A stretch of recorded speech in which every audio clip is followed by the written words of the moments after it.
Ça sévit chez Goudière. 2 dirigeants de l'usine d'Amiens Nord menacés de fermeture sont séquestrés sur le site depuis ce matin par la CGT et des salariés.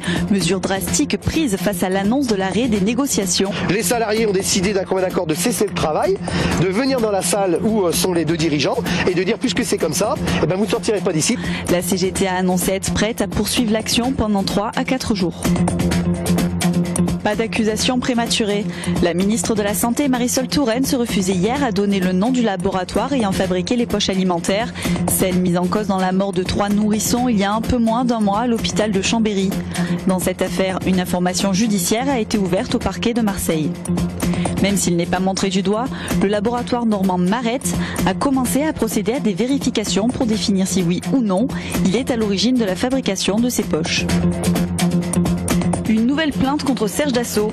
L'industriel et sénateur UMP est visé cette fois-ci par une plainte pour association de malfaiteurs, déposée par un homme victime d'une tentative d'assassinat sur fond de soupçons d'achat de vote. Dans la plainte, des faits de corruption d'agents publics étrangers, de non-dénonciation de crimes et de collecte illégale de données personnelles visent également le sénateur UMP.